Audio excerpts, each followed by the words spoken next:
ఇప్పుడు మీకు ఒక లేత్ అనే టూల్ పరిచయం చేస్తాం.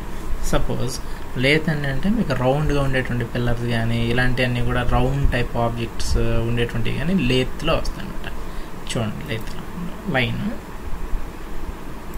సెలెక్ట్ చేసి ఒక చిన్న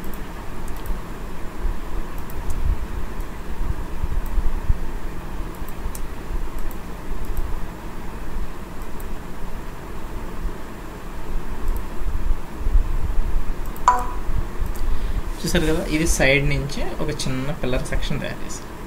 ఇప్పుడు దీనికి మోడిఫైలోకి వెళ్ళి లేత్ ఎల్ కొట్టాం, LATH లేత్ వచ్చింది కదా. ఇది అప్లై చేసినట్టు ఇలా వచ్చింది. మీరు దీని యాక్సెస్ సెలెక్ట్ చేసుకుని మూవ్ ఉంది కదా, మూవ్ పట్టుకుని చూడండి ఇలా జరపండి. అదే కదా, అంటే మీరు ఈ టైప్ జరిపాను. దీన్ని సెంటర్కి తీసుకొచ్చాను. యాక్సెస్ ఇందాక ఇక్కడ ఉంది, ఇక్కడ నుంచి ఇక్కడ జరిపాను. ఇప్పుడు మీరు బయటకు వచ్చేసి పర్స్పెక్టివ్ వ్యూలోకి వెళ్ళండి, జడ్ కొట్టండి. ఓకే, ఇది లేత్ అంటే లేత్ టూల్ వల్ల మీకు తయారైంది అనమాట. ఇది మీకు ఇంకా క్లియర్ కనిపించాలంటే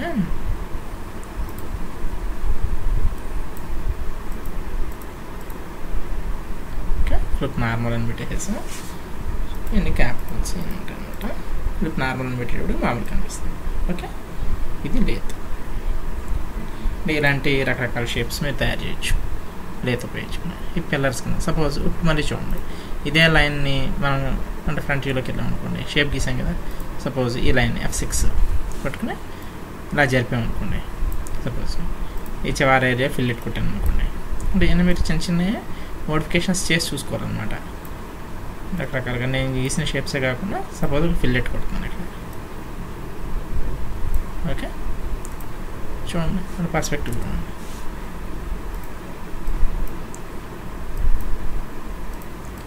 ఎలా ఉందో చూడండి ఇది. ఓకేనా, ఇది లేజెస్. మీకు కావాల్సిన మోడిఫికేషన్స్ ఏమైనా సరే ఇలా మీరు చేంజెస్ చేసుకోవచ్చు. సపోజ్ ఇది ఫ్రంట్ వ్యూలో చేసాం. సో ఫ్రంట్ వ్యూ సపోజ్ దీన్ని F5 కొట్టాను అనుకోండి. ఓకేనా, ఇప్పుడు చూడండి వెర్టెక్స్ మూవ్ చేసాము.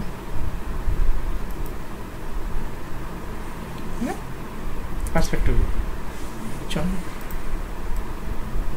ఓకేనా, లేదు ఇలా మీ ఇష్టం అనమాట. ఎలా కావాలో అలాగా ఈ లేత్ టూల్ని వాడవచ్చు. మీరు చూసినప్పుడు లేత్ ఒక సెక్షన్ తయారు